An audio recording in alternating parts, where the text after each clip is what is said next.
ఈరోజు ఒక చక్కని ఆత్మీయ పాఠాన్ని మనం బైబిల్లో నుంచి నేర్చుకుందాం. ఆత్మహత్యల ఆంతర్యం ఏమిటి? ఆత్మహత్యల ఆంతర్యం ఏమిటి? ఆత్మహత్యలు ఎందుకు జరుగుతున్నాయి? దీనికి కారణం ఎవరు? దీని గురించి మనం ఈరోజు చక్కగా బైబిల్లోంచి దేవుని వాక్యాన్ని ఉద్దేశించి కొన్ని మాటలు చెప్పుకుందాం. ఆత్మహత్యల గురించి కూడా రాసిందా బైబిల్లో అంటే బైబిల్లో రాయిందంటే ఏది లేదు. ప్రతిదీ దేవుడు మనిషి కోసం అవసరమైన ప్రతిదీ రాశాడు. ప్రియమైన దేవుని పిల్లరా, ఈ రోజుల్లో ఒకప్పటికంటే ఈ రోజుల్లో ఆత్మహత్యలు కోకొల్లలుగా జరుగుతున్నాయి కదా. ఒకప్పుడు ప్రాణాలకు భయపడి కొట్టినా తిట్టినా అవమానపరిచినా కాళ్ళు ఇరిచినా చేతులు ఇరిచినా ఇంకేం చేసినా అలా మూలబడి ఉండేవాళ్ళు. త్వరగా ప్రాణాలు తీసుకునేవాళ్ళు కాదు ఒకప్పుడు, ఇదివరకు రోజుల్లో. ఇప్పుడు అలా కాదు. చిన్న విషయానికి పెద్ద విషయానికి ప్రతి దానికి వెంటనే ప్రాణాలు తీసుకుంటున్నారు కదా. ఆత్మహత్యలు చేసుకుంటున్నారు. ప్రాణం తీసుకోవడం అంటే ఆత్మహత్య చేసుకోవటం. ప్రాణాలు తీసుకుంటున్నారు.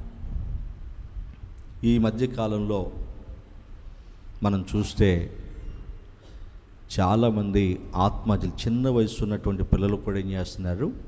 ఆత్మహత్యలు చేసుకొని చనిపోతున్నారు. 13 సంవత్సరాల పిల్లగాడు తండ్రికి తెలియకుండా బెట్టింగ్లు కాసి 2,000-3,000 అప్పు చేశాడట. అది ఇంట్లో తెలిస్తే తండ్రి కొడతాడేమోనని ఆత్మహత్య చేసుకుని చచ్చిపోయాడు. 13 సంవత్సరాల పిల్లగాడు. 10వ తరగతి చదువుతున్నటువంటి పిల్లగాడు 10వ తరగతి ఫెయిల్ అయ్యానని చెప్పి అవమానంతో ఆత్మహత్య చేసుకొని చనిపోయినటువంటి వాడు ఉన్నారు. ప్రియమైన దేవుని పిల్లరా, ఈ ఆత్మహత్యల కారణం ఏంటంటే అవమానం అండి. ప్రాముఖ్యంగా అవమానం. మనిషి అవమానం జరిగితే తట్టుకోలేడు కదా. అవమానం జరిగితే తట్టుకోలేడు. ఈ అవమానం ఎప్పుడైతే జరుగుతుందో మనిషి బ్రతకడానికి ఇష్టపడడు, చనిపోవాలనుకుంటాడు. ప్రియమైన దేవుని పిల్లరా, ఇలా చిన్నది మొదలుకొని పెద్దల వరకు చాలామంది ఇప్పుడున్నటువంటి కాలంలో ఆత్మహత్యలు చేసుకొని చనిపోతాం మనం చూస్తున్నాం. చాలామంది చదువుకునేటువంటి పిల్లలు కూడా బెట్టింగ్లు కాస్తూ బెట్టింగ్లో లక్షల రూపాయలు నష్టపోయి అప్పులైపోయి అవి కట్టలేక నదుల్లోకి దూకి చనిపోయిన వాళ్ళు ఉన్నారు. అలాగే చదువు సరిగా రావట్లేదని చదవలేక ఆత్మహత్య చేసుకునే వాళ్ళు ఉన్నారు. అలాగే అప్పుల పాలైపోయి అప్పులు కట్టలేక ఆత్మహత్య చేసుకుని చనిపోయిన వాళ్ళు ఉన్నారు. అలాగే వేసిన పంట చేతికి రాలేదని ఆత్మహత్యలు చేసుకుని చనిపోయిన రైతులు ఉన్నారు. అవునా కదా? చెప్పండి, నేను చెప్పేది కరెక్టే కాదా? ఆత్మహత్యలు చేసుకుని చనిపోయిన వాళ్ళు ఉన్నారు. వ్యాపారాల్లో నష్టం వచ్చి ఆత్మహత్యలు చేసుకుని చనిపోయిన వాళ్ళు ఉన్నారు. అలాగే చెప్పుడు మాటలు విని ఆత్మహత్య చేసుకుని చచ్చిపోయిన వాళ్ళు కూడా ఉన్నారా లేరా? ఉన్నారు. ఇట్లా రకరకాలుగా మనిషి ఫ్యాన్ గురి పెట్టుకోవటమో, స్లీపింగ్ ట్యాబ్లెట్లు వేసుకొని చనిపోవటమో, కిరోసిన్ పోసుకొని చనిపోవటమో, అంటే గడ్డి మందు తాగి చనిపోవటం, బావిల్లోకి దూకి చనిపోవటం, నదుల్లోకి దూకి చనిపోవటం, ఇట్లా ఎన్ని చూస్తున్నాం, ఎన్ని వింటున్నాం ఇప్పుడు. ప్రియమైన దేవుని పిల్లరా, సెల్ ఫోన్ మన చేతిలోకి వచ్చాక ప్రపంచంలో ఎక్కడ ఏం జరుగుతుందో కూడా మనకి ఈజీగా తెలిసిపోతుంది. అన్నీ ఆ ఫోన్లో మనకు సోషల్ మీడియా ద్వారా తెలిసిపోతున్నాయి కదా.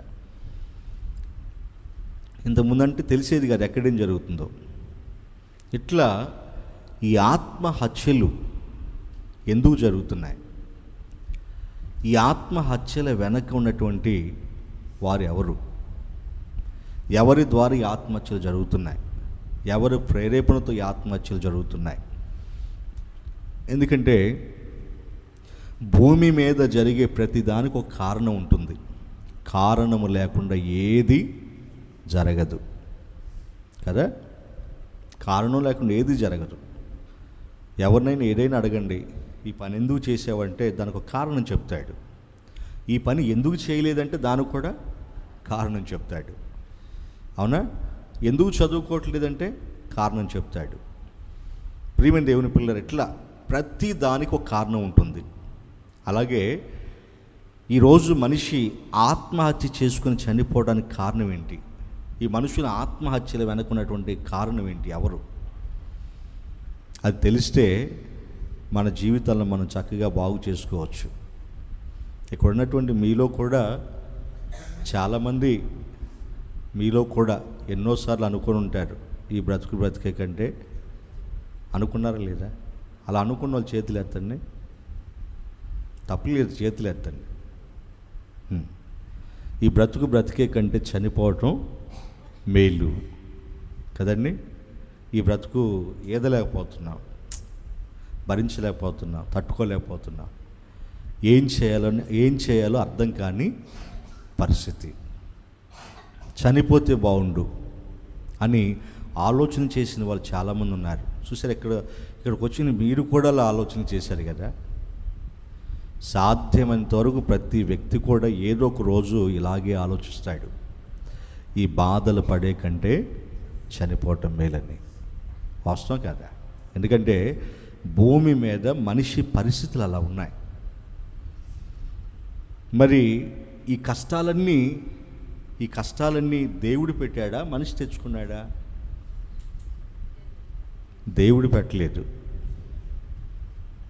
దేవుడు పెట్టలేదు. మనిషే ఈ కష్టాలు కొని తెచ్చుకున్నాడు.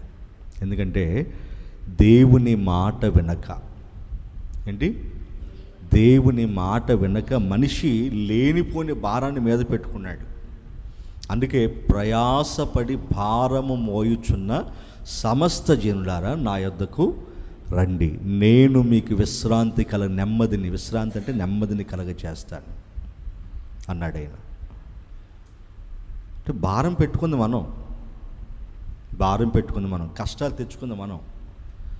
మనిషిలో ఆశలు ఎక్కువైపోయాయి, కష్టాలు కూడా ఎక్కువైపోయాయి. మొన్న చెప్పాను కదా పోయిన వారం, ఆశలు మనలో పెరిగే కొద్దిగా కష్టాలు పెరుగుతూ ఉంటాయి. మనం ఆశలు ఎంత తగ్గించుకుంటే కష్టాలు కూడా అంత తగ్గుతాయి. మనలో ఆశ పెరిగే కొద్దిగా అది కావాలి ఇది కావాలనుకుంటే దానికోసం కష్టపడాలి. అవునా కదా? కాబట్టి మనసు అడి ఆశలు కలిగి తిరుగులాడే కంటే ఎదుటి ఉన్నదాన్ని అనుభవించడం మేలని దేవుని వాక్యం చెప్తుంది. అంటే దేవుడు నిన్ను ఏ స్థితిలో ఉంచాడో, ఏ స్థాయిలో ఉంచాడో ఆ స్థితిలోనే సంతృప్తి కలిగి ఉండండి. అంతే. ఎక్కువగా ఆశపడితే కష్టాలు తెచ్చుకుంటాం, మనమే కోరి తెచ్చుకుంటాం కష్టాలు. దావీదు గారికి చాలామంది భార్యలు ఉన్నారు. అది చాలు అనుకోకుండా ఊరియా భార్య అయిన బత్షెబాను కూడా ఆశించాడు కదండి. అలా ఆశించటం వల్ల ఏం జరిగింది?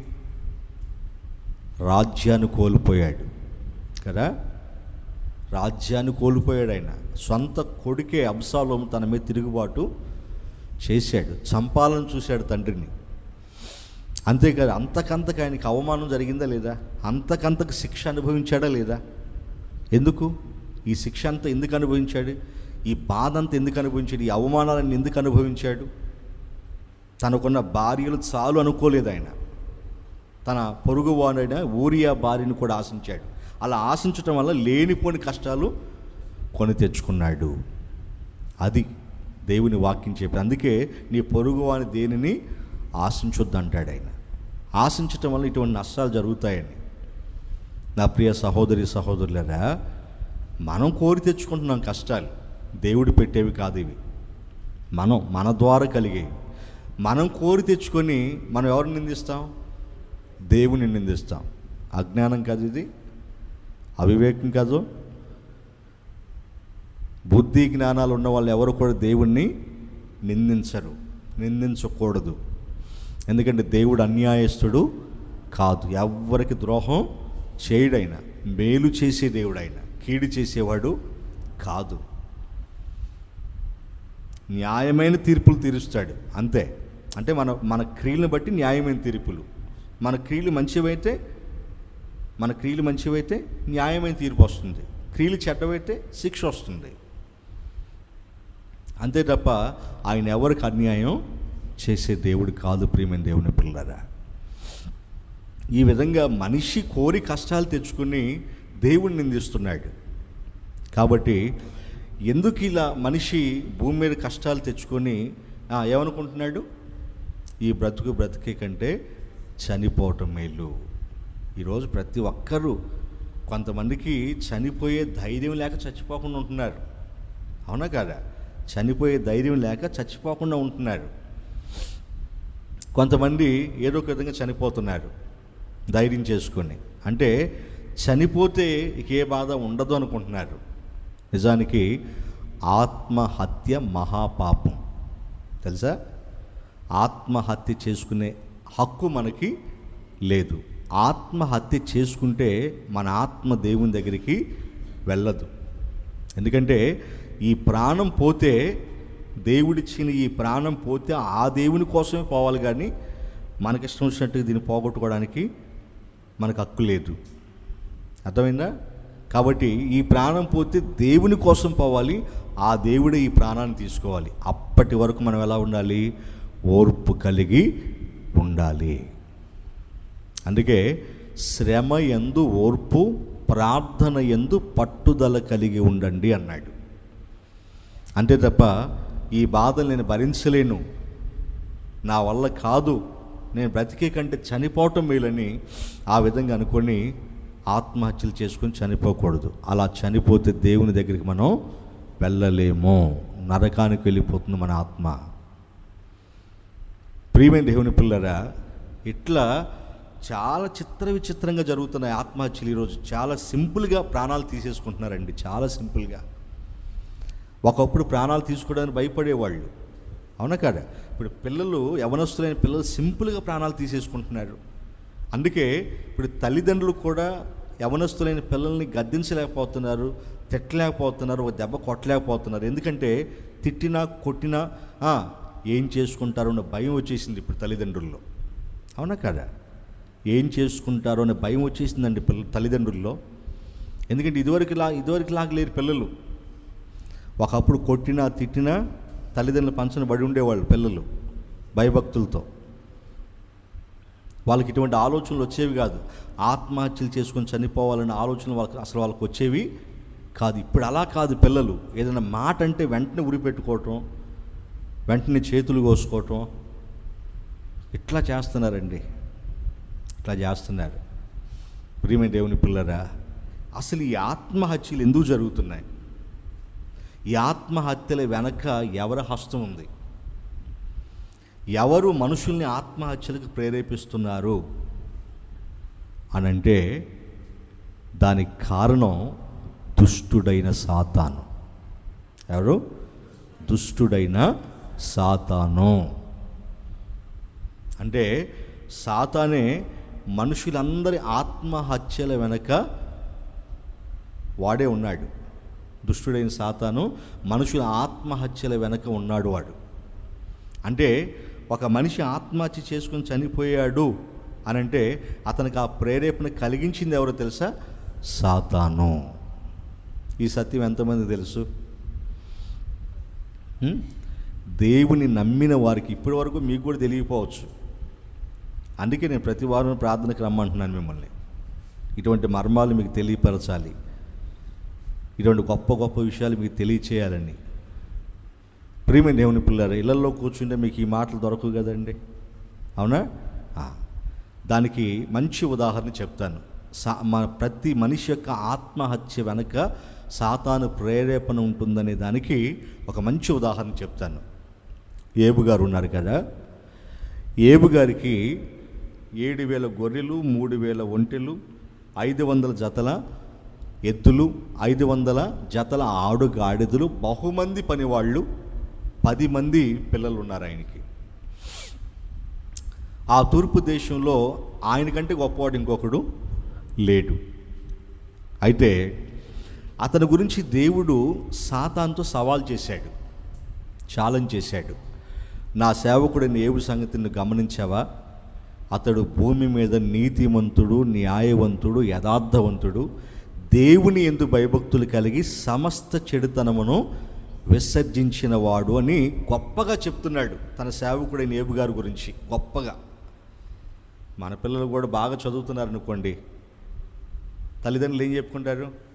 మా అబ్బాయి బాగా చదువుతాడని చెప్పుకుంటారు మనుషులకి కదా, అవునా కదా? అదే వాడు చెడ్డోడు అనుకోండి, మా అబ్బాయి చెడ్డోడని నేను చెప్పుకుంటారా? అట్లా చెప్పుకోరు కదా. మంచోడైతే మంచి పనులు చేస్తుంటే మా అబ్బాయి ఆ పని చేశాడు, ఈ పని చేసిన కాలు రగరేసి చెప్తూ ఉంటారు, అవునా కదా? ప్రియమైన దేవుని పిల్లరా, తన సేవకుడైన ఏబు గారి గురించి దేవుడు ఉప్పొంగి చెప్తున్నాడు, నా సేవకుడైన ఏబు చూసావా అని. అప్పుడు వాడు అన్నాడు, ఏబు ఊరకనే నీ యందు భయభక్తులు కలిగి ఉన్నాడా? ఊరకనే. అతన్ని నువ్వు ఆశీర్వదించావు కదా, అతన్ని దీవించావు కదా, అతని పొలాలని, పంటలని, పశువులన్నిటిని ఆశీర్వదించావు కదా, అతనికి ఆస్తుల్ని ఇచ్చావు కదా, అతను కలిగిన సమస్తం చుట్టూ కంచి వేశావు కదా, అందుకు ఇవన్నీ ఇచ్చావని ఏబు నీ యందు భయభక్తులు కలిగి ఉన్నాడే తప్ప అసలు అవన్నీ లేకపోతే ఆ భయం ఉండదు, ఆ భక్తి ఉండదు అన్నాడు. సింపుల్గా తేల్చేశాడు. కానీ దేవునికి ఏబు గారి గురించి బాగా తెలుసు. అయితే దేవుడు అన్నాడు, లేదు లేదు, ఆయన అలా చేసేవాడు, ఏబు అలా చేసేవాడు కాదు. లేదు, అవన్నీ తీసే, అప్పుడు నీ ముఖాన్ని నిన్ను దూషిస్తాడని చెప్పేసి అన్నాడు. అప్పుడు సరే, నువ్వు అన్నట్టుగానే నేను నీకు అవకాశం ఇస్తున్నాను, అధికారం ఇస్తున్నాను, నీ ఇష్టం వచ్చినట్టు చేసుకో అన్నాడు. ఆ తర్వాత ఏబు గారికి 7,000 గొర్రెలు చనిపోయాయి, 3,000 ఒంటెల్ని దోపిడీ దొంగలు ఎత్తుకుపోయారు, దోచుకుని వెళ్ళిపోయారు. 500 జతల ఎద్దులు, 500 గాడిదల్ని కొంతమంది తీసుకెళ్ళిపోయారు. దోపిడీ వాళ్ళు పని వాళ్ళని చంపేసి తీసుకెళ్ళిపోయారు.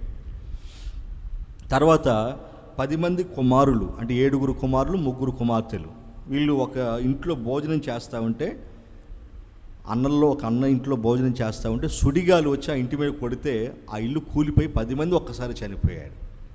ఇలా ఆస్తులు పోయాయి, కుమారులు, కుమార్తెలు ఒక్కరోజు చనిపోయారు.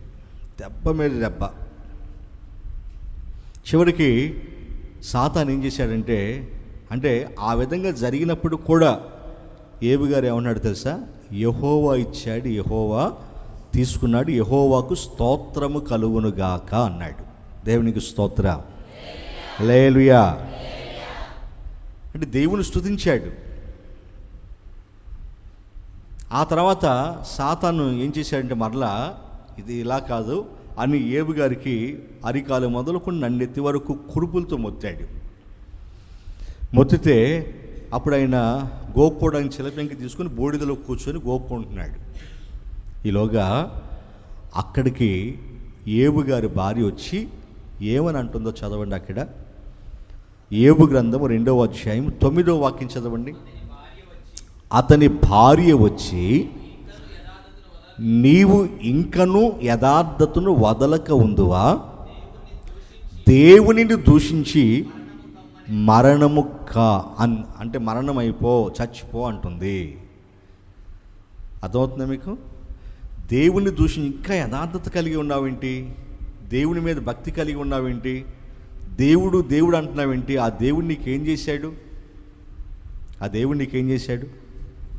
నీకున్నటువంటి గొర్రెల్ని, ఒంటెల్ని, ఎద్దుల్ని, గాడిదల్ని, పనివారు మొత్తం పోయినాయి కదా.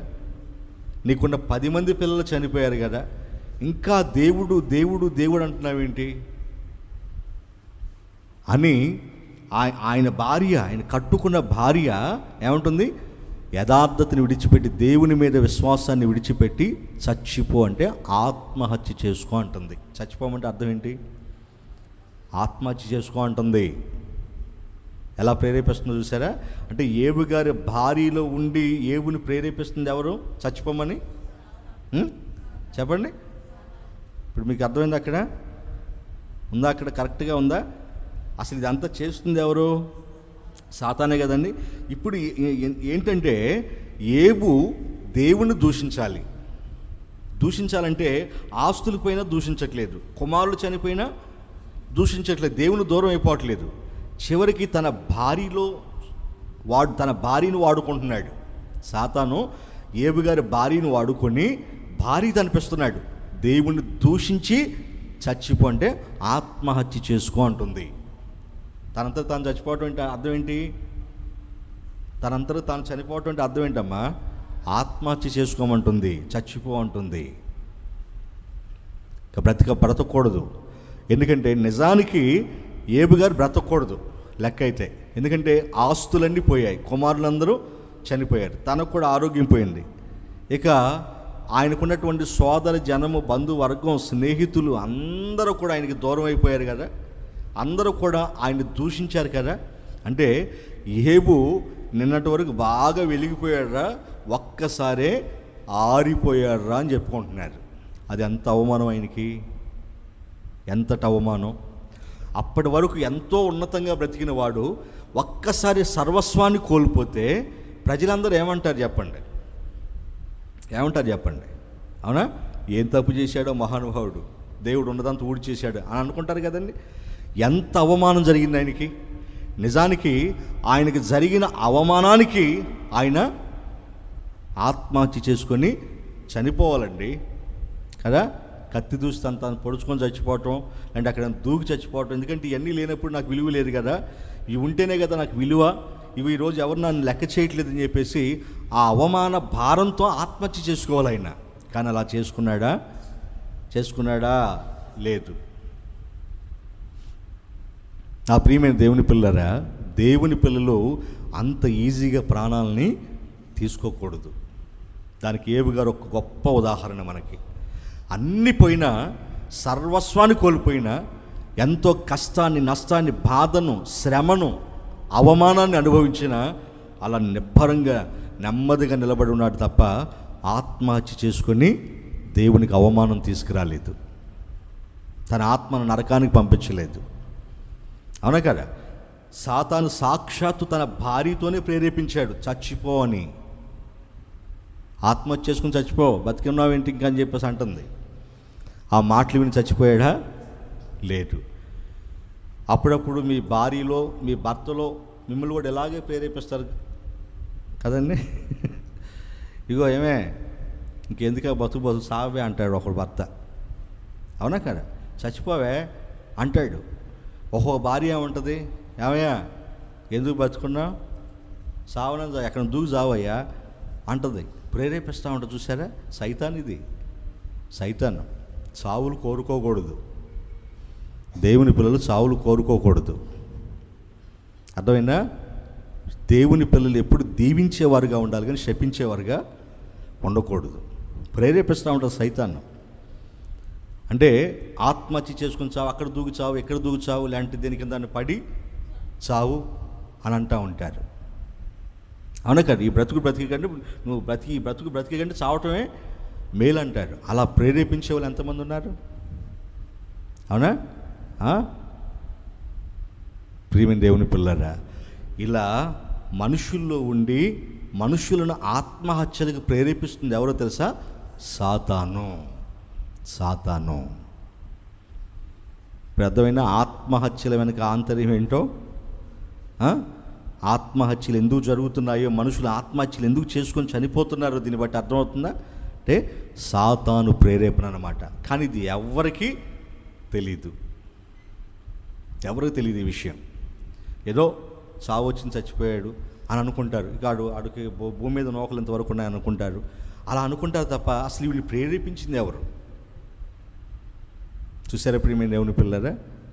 అసలు ఎందుకంటే కారణం ఉంటుంది కదండి. ఏదైనా పరిస్థితి బాగున్నప్పుడు మనసు అనిపిస్తూ ఉంటుంది. చూడండి, ఈ బతికి చచ్చిపోవటం, మంచి చచ్చిపోవటం ప్రేరేపణ కలుగుతూ ఉంటుంది. చూడండి, అక్కడే నువ్వు తెలుసుకోవాలి, ఇది సైతాను ప్రేరేపణ ఇది తెలుసుకోవాలి. అప్పుడే ఏం చేయాలి? ధైర్యం తెచ్చుకోవాలి. యేసు నామములో ధైర్యం తెచ్చుకోవాలి. ఆమేన్. హల్లెలూయా, హల్లెలూయా. సార్ దావీదు గారు ఇలాగే సిక్లగులో ఉన్నప్పుడు కొంతమంది అమోనీ వాళ్ళు ఆయన వేరే దగ్గరికి యుద్ధం చేయడానికి వెళ్తే వీళ్ళు వచ్చి ఆ యొక్క ఈ దావీదు గారి యొక్క ఆ గుడారాల దగ్గర, ఆ సైన్యం దగ్గర, ఆ కుటుంబాల దగ్గర అక్కడ ఉన్నటువంటి వాళ్ళందరినీ తీసుకొని వెళ్ళిపోయారు అమ్మోనీలు. తీసుకొని వెళ్ళిపోయిన తర్వాత 3వ రోజు దావీదు యొక్క అనుచరులు 600 మంది వచ్చి చూస్తే అక్కడ ఎవరు లేరు, మొత్తాన్ని శత్రువులు తీసుకుని వెళ్ళిపోయారు. అప్పుడు ఏడవడానికి శక్తి లేనంతగా వాళ్ళందరూ ఏడ్చారు. దావీదు గారు ఆయనతో ఉన్న వాళ్ళందరూ ఏడ్చి చివరికి ఏం చేశారు తెలుసా అండి? ఉన్నట్టుండి వాళ్ళు ఈ 600 మంది కూడా రాళ్ళు పట్టుకొని నిలబడ్డారు. ఎందుకో తెలుసా? దావీదుని చంపడానికి. అసలు ఇదంతా నీ వాళ్ళే వచ్చింది అని. ఇప్పుడు 600 మంది తల ఒక రాయిసినా చచ్చిపోతాడు దావీదు గారు, అవునా కదా? అలా కాకుండా వాళ్ళ చేతిలో చచ్చిపోవటం అని చెప్పేసి, ఆయన దగ్గర కత్తి ఉంటుంది కదా, రేపు యుద్ధం చేశాడు కదా, ఆ కత్తి చూసుకొని చచ్చిపోవచ్చు ఆత్మహత్య చేసుకొని. కానీ అలా చావలేదు, వాళ్ళు రాళ్ళు రుగుతారని చెప్పేసి అలా భయపడలేదు ఆయన. అక్కడ రాసుంది, దావీదు తన దేవుడైన యెహోవాను బట్టి ధైర్యము తెచ్చుకొనెను. గట్టిగా చెప్పకూడదా? గట్టిగా దేవునికి స్తోత్రం చెబుదా. హల్లెలూయా. దావీదు గారు తన దేవుడైన యెహోవాను బట్టి ఏం చేశాడట? ధైర్యం తెచ్చుకున్నాడట. తెచ్చుకొని ఏం చేశాడు? ప్రార్థన చేశాడు. అయ్యా, ఆ యొక్క శత్రువులు ఎవరో నాకు తెలియచేస్తావా? వాళ్ళని ఎతకమంటావా? వాళ్ళని పట్టుకోమంటావా? వాళ్ళతో యుద్ధం చేయమంటావా? వాళ్ళని నా చేతికి పట్టిస్తావా? మళ్ళీ నా వాళ్ళని నాకు దక్కిస్తావా అని ప్రార్థన చేశాడు.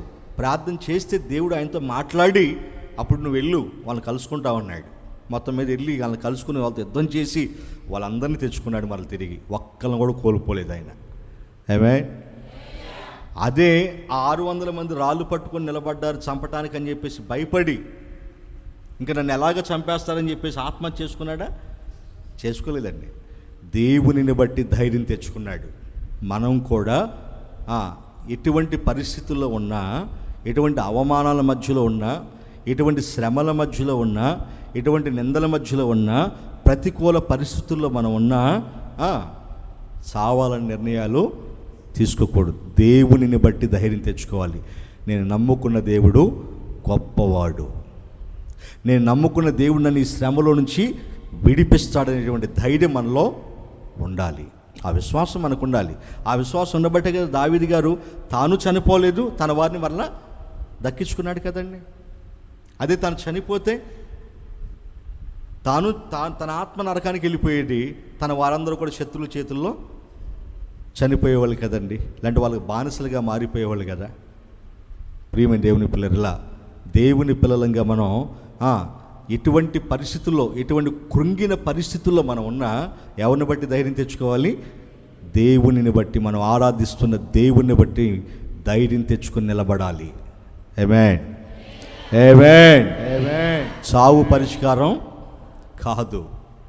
చావాలని ఎప్పుడు అనుకోవద్దు. దేవుని పిల్లలు పిరికివారు కాదు, సింహం వలె ధైర్యంగా ఉండాలి. ఆమేన్, ఆమేన్, ఆమేన్. హల్లెలూయా, హల్లెలూయా. సింహం వలె ధైర్యంగా ఉండాలి దేవుని పిల్లలు. నేను చచ్చిపోవాలి, ఇంక నేను బ్రతికేదానికి లేదు అని అనుకోకూడదు. బ్రతకాలి, దేవుని కోసం బ్రతకాలి. ఆ దేవుని కోసం ఈ ఊపిరి పోతే ఆ దేవుని కోసమే పోవాలి, అంతే. ఎవరో ఏడో అన్నారని, లేదంటే బ్రతుకు భారం ఏడవలేక అలా చనిపోకూడదు మనం. అది పిరికితనం. దావీదు గారు దేవుడని యెహోవాను బట్టి ఏం చేశాడు? ధైర్యం తెచ్చుకున్నాడు. మనం కూడా మన దేవుణ్ణి బట్టి మనం ధైర్యం తెచ్చుకోవాలి, ధైర్యంగా ఉండాలి. నిందైన, అవమానమైన, బాధ అయినా, ఇంకేదైనా కృంగిపోతే ఎట్లా? బైబిల్లో ఉంది, శ్రమ దినమున కృంగినవాడు చేతగానివాడు అవుతాడన్నాడు. శ్రమదినం కృంగిపోకూడదు. దేవుడైన యెహోవాను బట్టి, మన దేవుడిని బట్టి ధైర్యం తెచ్చుకొని ప్రార్థన చేస్తూ ఉండాలి. దావీదు గారు ప్రార్థన చేయబట్టే కదా జవాబు వచ్చింది, అవునా కదా? మనం కూడా అలా ప్రార్థన చేయాలి. ప్రియమైన దేవుని పిల్లరా, ఆ విధంగా దేవుడు దావీదు గారిని కాపాడాడా లేదా? అలాగే ఏబు గారు భార్య అన్నంత మాత్రాన ఆత్మహత్య చేసుకుని చచ్చిపోయాడా? చావులేదు.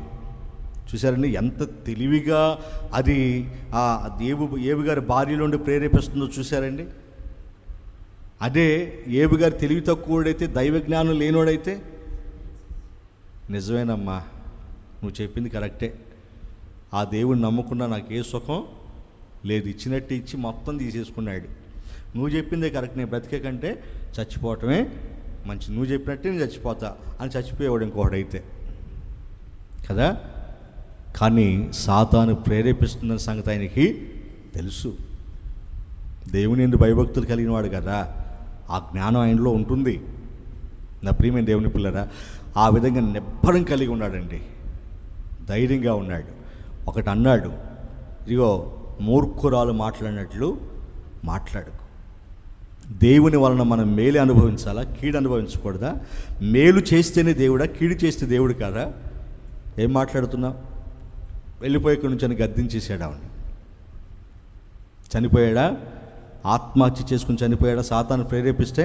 అసలు ఏవి గారి భార్యను అతను ప్రేరేపించింది ఎవరు? సాతాను. ఇదంతా చేస్తుంది ఎవరు? సాతాను. ఎంత తెలివిగా దెబ్బతీయాలని చూశాడు చూడండి ఏబు గారిని. ఆయన ప్రాణాలు తీయాలని చూశాడు, కానీ జరిగిందా? జరగలేదు. దేవుడైన యెహోవాను బట్టి అయినా ధైర్యం తెచ్చుకున్నాడు ఏబు గారు.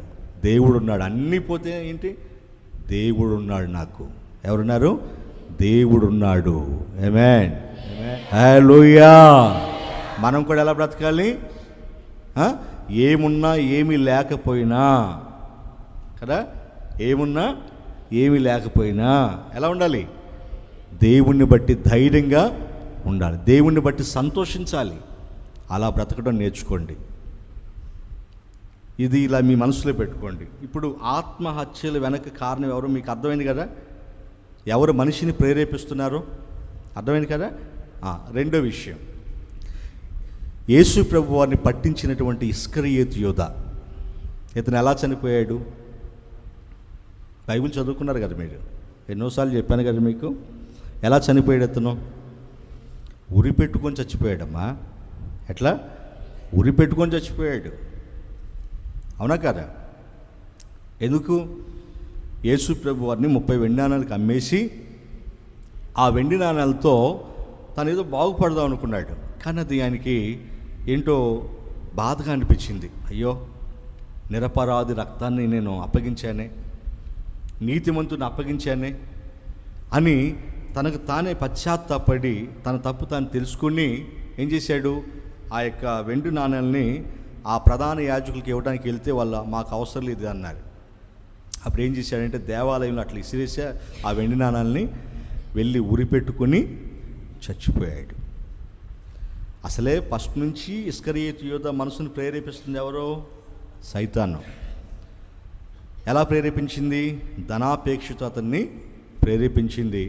ఆ ధనాన్ని బట్టి యేసు ప్రభు వారిని అమ్మేటట్లు చేసింది. చివరికి ఆ ధనాన్ని అతనికి ఉరిగా మార్చింది. ప్రియమైన దేవుని పిల్లరా, ఇస్కరియోతు యోధ ఉరి పెట్టుకొని చనిపోవడానికి గల కారణం ఏంటంటే సాతాను ప్రేరేపణ. సాతాను ప్రేరేపణ.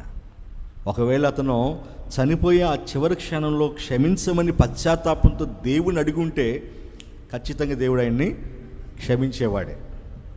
కానీ సాతాను పదే పదే ఏం చేస్తుంది? అతన్ని చావు చావు చావు, నువ్వు బ్రతికేదానికి లేదు, చచ్చిపోని ప్రేరేపిస్తుంటే అది తట్టుకోలేక వెళ్ళి ఉరిపెట్టుకొని చచ్చిపోయాడు. ఉన్నారా బైబిల్ ఉరిపెట్టుకొని చచ్చిపోయిన వాళ్ళు? దీన్ని ఏమంటారు మన భాషలో? ఆత్మహత్య. అంతే కదండి. ఇంకొక విషయం చెప్తాను. అహీతోపేలు అనేటువంటి ఒక వ్యక్తి ఉన్నాడు, మంచి జ్ఞానం కలిగిన వాడు. అహీతోపేలు ఎవరు? అహీతోపేలు. ఈ అహీతోపేలు ఎవరంటే, దావీదు బత్షెబాని పాడు చేశాడు కదండి. బత్షెబా, ఊరియా భార్య బత్షెబాని పాడు చేశాడు కదా. ఆ బత్షెబాకు తాత అహీతోపేలు. ఇతనికి ఎప్పటి నుంచో దావీదు గారి మీద పగ ఉంది. ఎందుకంటే మనవరాలు పాడు చేశాడు కదండి. మనవరాలు భర్తని ఊరియాని చంపించేశాడు కదా దావీదు. ఆ పగ అతనికి ఉంది. అందుకే దేవుడు ఎదుటివానికి కీడు చేయొద్దు అన్నాడు. ఎదుటివానికి కీడు చేస్తే తిరిగి వాళ్ళు కూడా మనకేం చేస్తారు? కీడు చేస్తారు. అందుకే ఎదుటి వానికి కీడు చేయొద్దు, మేలు చేయమన్నాడు. మనం ఎవరికైనా మేలు చేసామనుకున్న వాళ్ళు కూడా మనకి ఏం చేస్తారు? మేలు చేస్తారు. ఇప్పుడు దావీదు గారు బత్షెబా విషయంలో కీడు చేశాడు. తన పాడు చేశాడు, తన భర్తని యుద్ధంలో ముందు పెట్టి చంపించేశాడు. ఆ పగ అహీతోపెలుకుంది. సమయం కోసం ఎదురు చూస్తున్నాడు ఆయన, సమయం కోసం ఎక్కడ దొరుకుతాడో దావీదని. కానీ అప్పటికి ఇంకా సమయం రాలా. అయితే ఆ తర్వాత సమయం వచ్చింది. అబ్షాలోము అంటే దావీదు కుమారుడు అబ్షాలోము. ఈ అబ్షాలోము అరికాలు మొదలుకొని నడినెత్తి వరకు ఏ వంక లేనోడు, అంత అందగాడనమాట. ఈ అబ్షాలోము అంటే దావీదు గారికి పెచ్చ ప్రేమ, మహాప్రేమ ఆయనకి. దావీదు గారికి ఎవరినైతే ఎక్కువగా ప్రేమించాడో ఆ కొడుకే దావీదు మీద తిరుగుబాటు చేశాడు. చూడండి, చిత్రంగా ఉంది కదా. ఎందుకు చేశాడు? దేవుడే అతన్ని అలా లేపాడు. ఎందుకు? దావీదు చేసినటువంటి తప్పుకి. అప్పుడు అబ్షాలోము ఎప్పుడైతే దావీదు మీద తిరుగుబాటు చేశాడో, దావీదు వెంటనే తన సైన్యాన్ని తీసుకొని అరణ్యాల్లోకి పారిపోయాడు. ఎందుకంటే కొడుకు మీద యుద్ధం చేయలేక. కన్ను మందే ఏలు మందే అంటారు కదా కదా కన్ను మందే ఏలు మందే. చూస్తూ మన ఏలుతో మన కంటిని పొడుచుకోలేం కదా. అలాగే దావీదు కొడుకు అబ్షాలోము తనతో యుద్ధం చేయలేక దావీదు, అతను నా కొడుకు గారు, అతనితో నేను ఎలా యుద్ధం చేసేని అని ఆ సైన్యాన్ని తీసుకొని అరణ్యానికి వెళ్ళిపోయాడు, పారిపోయాడు. చూడండి, అసలు దావీదు ఏ యుద్ధంలో అయినా పారిపోయాడా? అంతకుముందు ఆయన ఎన్నో యుద్ధాలు చేశాడు కదా. ఏ యుద్ధంలోనైనా దావీదు పారిపోయాడా? పారిపోయాడా? ఎక్కడైనా ఏ యుద్ధంలో అపజయం ఉంది ఆయనకి? అస్సలు ఎక్కడ అపజయం లేదు. ఎందుకంటే యుద్ధ ప్రవీణుడైన, యుద్ధంలో దిగాడంటే వేల తలకాయలు తెగిపోతాయి. సింహబలుడు దావీదు గారు. అంతటి వాడు తన కుమారుడికి భయపడి అరణ్యాలకు పారిపోవాల్సి వచ్చింది. చూసారా? అలా వెళ్ళిపోయాడు. వెళ్ళిపోయిన తర్వాత వెంటనే ఈ అహీతోపెలు, అప్పటి వరకు దావీదుతో కలిసి ఉన్నాడు, వెంటనే ఈ అహీతోపెలుకి అవకాశం దొరికింది. ఆహా, దొరికాడు దావీదు అని చెప్పేసి దావీదు గారు ఎప్పుడైతే అరణ్యాల్లోకి వెళ్ళిపోయాడో, అహీతోపెలు అబ్షాలోము పక్షాన్ని చేరాడు, కొడుకు పక్షాన్ని చేరాడు. చేరి అప్పటి నుంచి దావీదుకి విరోధంగా ప్రతి ఆలోచన చెప్తున్నాడు అహీతోపెలు. అహీతోపెలు ఆలోచన చెప్తే ఎలా ఉంటుందో తెలుసా? దేవుడు ఒక వ్యక్తికి ఆలోచన చెప్తే ఎలా ఉంటుంది? దేవుడు ఆలోచన చెప్పాడంటే ఖచ్చితంగా అది నెరవేరుతుందా? దేవుడు ఒక వ్యక్తికి ఆలోచన చెప్తే ఎలా ఉంటుందో అహీతోపెలు చెప్పిన ఆలోచన అలా ఉంటుందట. అంటే అది నెరవేరిపోతుంది అట్లా. అంత తెలివైన వాడు అహీతోపెలు. ఒక ప్లాన్ గీసాడంటే సక్సెస్ అయిపోద్ది, దాంట్లో అసలు ఇంకా తిరుగుండదు అనమాట. అంత తెలివైన వాడు అహీతోపెలు. కాబట్టి ఈ అబ్షాలోము పక్షాన్ని చేరి దావీదుకి విరోధంగా చేసిన ఆ యొక్క ఆలోచనలన్నీ కూడా అబ్షాలోము చక్కగా నెరవేర్చాడు. అవన్నీ చక్కగా సక్సెస్ అయ్యాయి. చివరికి ఒకానొక రోజు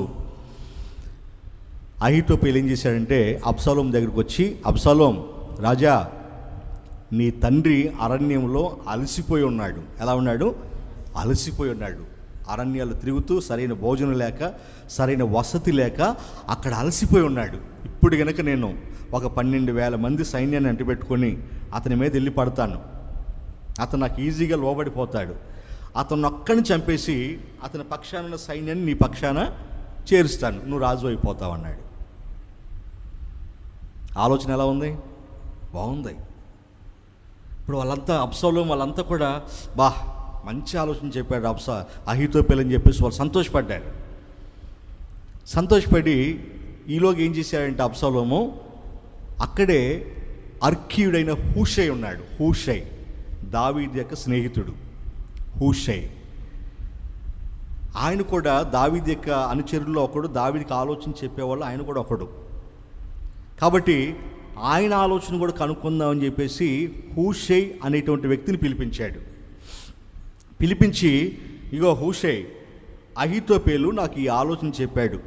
మా నాన్నగారు ఇప్పుడు బాగా అలసిపోయి ఉన్నాడట. ఇప్పుడు కనుక 12,000 మంది సైన్యాన్ని తీసుకొని వెళ్ళి అతని మీద పడితే అతను లోబడిపోతాడు, అతను చనిపోతాడని చెప్పేసి చెప్తున్నాడు. రాజ్యం నాదవుతుందట.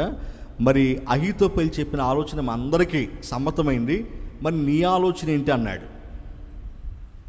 అప్పుడు హూషై అన్నాడు, హూషై ఏమో దావీదు పక్షపాడు. ఎవరు పక్షపాడు? దావీదు పక్షం వాడు. అహీతోపెలు దావీదు కొడుకు పక్షం వాడు, అబ్షాలోము పక్షం వాడు. ఈ హూషై ఏం చేశాడంటే దావీదుకి మేలు చేయాలని అబ్షాలోముతో అన్నాడు, రాజా ఈసారి అహీతోపెలు చెప్పిన ఆలోచన మంచిది కాదు అన్నాడు. అడ్డుపడ్డాడు. అన్నాడు. అంటారేంటి, మీ నాన్న ఎటువంటి వాడు తెలుసా? యుద్ధంలో ప్రవీణుడు, నీ తండ్రి సింహబలుడు. అతనితో ఉన్నవాళ్ళు మామూలు వాళ్ళు కాదు, సింహాలతో పోరాడినటువంటి వాళ్ళు, మామూలు వాళ్ళు కాదు. వాళ్ళు యుద్ధ నైపుణ్యం తెలిసిన వాళ్ళు, యుద్ధంలో ఆరితేరిన వాళ్ళు. అయినా నీ తండ్రి ఆ సైనికులతో ఉంటాడనుకుంటున్నావా? అతను ఏదో ఒక గుహలో బస చేస్తాడు, అంత ఈజీగా నీకు దొరకడు. అయిన వాళ్ళు ఎలా ఉన్నారు తెలుసా? పిల్లల్ని పోగొట్టుకున్న ఎలుగుబంట్లలాగా కోపంతో ఉన్నారు అని అన్నాడు. భయం వేసింది అడిగి. ఎందుకంటే దావీదు ఎటువంటి వాడో అబ్షాలోముకి తెలుసు. అవును కదా? చిన్నప్పుడు బాలుడుగా ఉన్నప్పుడే గొల్లియాతు అంతటి వాడిని నేల గరిపించాడు, ఒక రాయి దెబ్బ కొట్టి. అవునా కదా? మామూలుడుగా దావీదు గారు, ఆయనతో యుద్ధం అంటే మామూలు విషయం కాదు. శత్రువులు గుండెల్లో వణుకు పుట్టించినటువంటి వాడు కదా. అప్పుడు ఈ హూషై చెప్పిన ఆలోచనలు వీళ్ళు విని అబ్షాలోము అన్నాడు, ఈసారి అహీతోపెలు చెప్పిన ఆలోచన కంటే హూషై చెప్పిన ఆలోచన బాగుందన్నాడు. అని ఆ హూషై చెప్పిన ఆలోచన ప్రకారం వాళ్ళు చేశారు. అప్పుడు ఈ అహీతోపెలు తన ఆలోచన నెరవేరలేదని అవమానంగా భావించుకొని ఏం చేశాడంటే, తన ఇంటికెళ్ళి గాడిద గంత కట్టుకొని ఇంటికెళ్ళి ఉరి పెట్టుకొని చచ్చిపోయాడు. ఉరి పెట్టుకొని ఆత్మహత్య. మన భాషలో ఏంటిది? ఆత్మహత్య. ఉన్నారా బైబిల్ ఆత్మహత్యలు చేసుకునే వాళ్ళు? చెప్పండి. జిమ్రీ అనేటువంటి ఒక రాజు కూడా, ఇస్రాయేల్ రాజు కూడా, జిమ్రీ అనేటువంటి ఇస్రాయేల్ రాజు కూడా తాను ఉన్నటువంటి నగరిలో నిప్పి పెట్టుకొని ఆ నగరిలో ఆయన ఆ నగరంతో పాటు కాలిపోయాడు ఆయన. ఇట్లా బైబిల్లో ఆత్మహత్యలు చేసుకునే వాళ్ళు కూడా ఉన్నారు. ప్రియమైన దేవుని పిల్లరా, ఈ ఆత్మహత్యల కారణం ఏంటంటే, ఆత్మహత్యల వెనక ఉన్నది ఎవరంటే సాతాను. వాడు మిమ్మల్ని కూడా అప్పుడప్పుడు ప్రేరేపిస్తాడు. అర్థమైందా? ఇగో చచ్చిపోతే ఏ బాధ ఉండదు, చచ్చిపో అంటాడు, నిన్ను ప్రేరేపిస్తూ ఉంటాడు. అర్థమైందా? ప్రేరేపిస్తూ ఉంటాడు. మనం కూడా ఒకటప్పుడు చావు మీద తీపి కలిగిద్ది, మనకి చచ్చిపోవాలి అనిపిస్తుంది. కానీ అలా చనిపోవడం దేవుని చిత్తం కాదు. ఆత్మహత్య చేసుకోవడం దేవుని చిత్తం కాదు.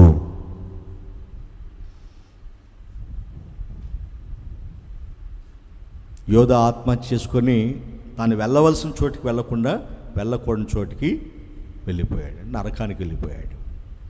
నా ప్రియమైన సహోదరులారా, ఆత్మహత్యల వెనక కారణం ఎవరంటే సాతాను. ఆత్మహత్యలకు మనుషుల్ని ప్రేరేపిస్తుంది సాతాను. కాబట్టి ఈ సత్యాన్ని మీకు తెలుసుకున్నారు. కాబట్టి ఎప్పుడైనా మీ స్థితిగతులు బాగున్నప్పుడు, మీ పరిస్థితులు బాగున్నప్పుడు మీకు కూడా అప్పుడప్పుడు అనిపిస్తుంది కదా, చనిపోతే బండును. అటువంటి ఆలోచన పొరపాటున మీ మధ్యలోకి రానివద్దు. ఇటువంటి పనులు అసలు చేయొద్దు. కొంతమంది భర్తలను భయపెట్టడానికి స్లీపింగ్ ట్యాబ్లెట్లు వేసుకొని భయపెడతా ఉంటారు. ఆత్మహత్య, ఈ ట్యాబ్లెట్లు మింగా అని భయపెడతా ఉంటారు, కంగారు పెట్టేస్తారు. అసలు అటువంటి పనులే మీరు దేవుని పిల్ల అటువంటి అజ్ఞాన పనులు చేయకూడదు. కిరసనాలు పోసుకోవటం, ఫ్యాన్లు కురి పెట్టుకోవటం. ఎందుకంటే కొంతమంది చూశాను అటువంటి వాళ్ళని. అటువంటి దేవుని పిల్లలు చేయకూడదు. అసలు ఫ్యాన్ల దగ్గర కురి పెట్టుకోవడానికి వెళ్ళకూడదు. ఆ స్లీపింగ్ ట్యాబ్లెట్లు మనం మింగకూడదు. ఆ మందులు, విషపు మందులు అవి మనం తాగకూడదు. అసలు అటువంటి వాటి జోలికే వెళ్ళకూడదు. నీకు ఏదైనా ప్రతికూల పరిస్థితులు ఉంటే, శ్రమలో, నిందలో, అవమానంలో, బాధలో, ఇంకా ఏదైనా పరిస్థితుల్లో ఉంటే దేవునిని బట్టి ధైర్యం తెచ్చుకో. నేను నమ్ముకున్న దేవుడు గొప్పవాడు కదా అని ఆయన దగ్గర మోకరించి ప్రార్థన చేసుకో. అయ్యా, ఈ సమస్యలోంచి నన్ను విడిపించు, నా ప్రాణాన్ని తప్పించు, నా కుటుంబాన్ని కాపాడు, ఈ సమస్య నుంచి విడిపించని ఇట్లా ప్రార్థన చేసుకోవాలి తప్ప పొరపాటున ఇటువంటి మనం ఆత్మహత్యలు చేసుకునే ప్రయత్నాలు మనం ఎందుకంటే ఆ ప్రయత్నం మనతో చేయించేది, అలా మనను ఆ పురిగొల్పేది, మనం ప్రేరేపించేది సాతాను. వాడికి అవకాశం ఇవ్వద్దు. ఎందుకంటే మన జీవితం ఎంత విలువైందో మనకంటే కూడా సాతానికి బాగా తెలుసు. మన జీవితం ఎంత విలువైందో మనకంటే కూడా వాడికి బాగా మనకు తెలియట్లా, మనకు తెలిసి అవట్లా, మన జీవితం విలువ మనకు తెలియట్లా. తెలియక మనం ఆత్మహత్యలు చేసుకుని మనం చచ్చిపోతున్నాం.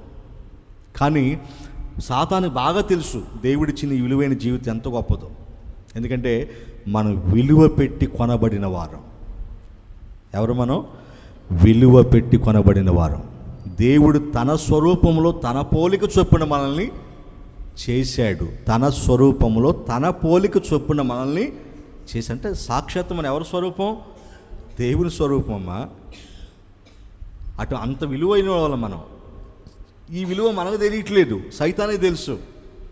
అందుకే వాడు మన ప్రాణాలతో చెలగాటం ఆడుతున్నాడు, మన ప్రాణాలను ఈజీగా తీసేస్తున్నాడు. కాబట్టి ఎప్పుడు పరిస్థితులు అనుకూలంగా ఉన్నా ప్రతికూలంగా ఉన్నా ఎప్పుడు ఇటువంటి ఆలోచన మీ మధ్యలోకి రాకూడదు. ఒకవేళ సాతాను అప్పుడప్పుడు ప్రేరేపించినా ఎవరి ద్వారానే మేము ప్రేరేపిస్తుంది, ఇచ్చి ఈ బ్రతికండి, సావటం మేలురా, మీరు సావండ్రా, ఏదైనా పోసుకొని సావండ్రా, అక్కడ దూవి సావండ్రా అంటారు చూసారు కొంతమంది. గొడవల్లో కూడా ఇటువంటి మాటలు వస్తాయి, అవునా కదా? వాళ్ళు అన్నారని దూకి చావకూడదు, వాళ్ళు అన్నారని ఏదో తాగి చావకూడదు, అర్థమైనా? అందుకే అటువంటి పరిస్థితులు ఏదైనా ఎదురైతే ఎవరిని బట్టి ధైర్యం తెచ్చుకోవాలి? దేవునిని బట్టి ధైర్యం తెచ్చుకోవాలి. ఏబు గారు ఎవరిని బట్టి ధైర్యం తెచ్చుకున్నాడు? సమస్తాన్ని కోల్పోయి ఎవరిని బట్టి ధైర్యంగా ఉన్నాడు? దేవునిని బట్టి ధైర్యంగా ఉన్నాడు. దావీదు గారు తప్పు చేశాడు, కానీ మళ్ళా తన పశ్చాత్తాపడి ఎవరిని బట్టి నిలబడ్డాడు ధైర్యంగా? దేవుని బట్టి. అవునా? ఆయన జీవితంలో ఎన్నో కష్టాలు నష్టాలు వచ్చాయి కదండి, కానీ చనిపోయాడు, ఆత్మహత్య చేసుకున్నాడా? లేదండి. ప్రియమైన దేవుని పిల్లరా, దేవుని పిల్లలుగా బ్రతుకు దినాలన్నీ కూడా దేవుని యందు విశ్వాసం కలిగి ఆయన కృపలో వర్ధిల్లండి. మీ జీవితాలని పాడు చేసుకోవద్దు, మీ కుటుంబాలను పాడు చేసుకోవద్దు. త్వరపడి ఏది అటువంటి కార్యక్రమాలు చేయొద్దు. దేవుని బట్టి ధైర్యం తెచ్చుకొని విశ్వాసంతో ప్రార్థన చేసుకోండి, పోరాడండి. ఏంటి? పోరాడండి, అంతే. పౌలు గారు ఏమన్నాడు? మంచి పోరాటం పోరాడి తిని నా పరుగు కడముట్టించి తిని విశ్వాసాన్ని కాపాడుకుంటుని. మనం కూడా అలాగే మంచి పోరాటం పోరాడాలి. లోక సంబంధులాగా ఆలోచించకూడదు, లోక సంబంధులాగా నిర్ణయాలు తీసుకొని ఆత్మహత్యలు చేసుకోకూడదు. ఎందుకంటే ఆత్మహత్యల వెనక ఎవరున్నారు? సాతాను. వాడు ప్రేరేపణ ఉంది, వాడు హస్తం ఉంది. విలువైనటువంటి మన ఆత్మల్ని, మన ప్రాణాలను వాడు తీసేసి దేవునికి దూరం చేసేస్తున్నాడు మనల్ని. కాబట్టి నీ విలువేంటో తెలుసుకుని విలువగా బ్రతకండి, ఆ దేవుని చిత్తం నెరవేర్చండి, ఆ దేవునికి ఇష్టలుగా బ్రతకండి, ఆ దేవుని సంతోషపెట్టండి, ఆ దేవుడున్న పరలోకం చేరుకోండి. దేవుడిచ్చిన ఈ ప్రాణం ఆ దేవుని కోసమే పోవాలి, ఆ దేవుని కోసమే పోవాలి ఈ ప్రాణం, ఆ దేవుని కోసమే నిలబడాలి ఈ ప్రాణం. సరేనా? కళ్ళు మూసుకొని ప్రార్థన చేసుకుందాం.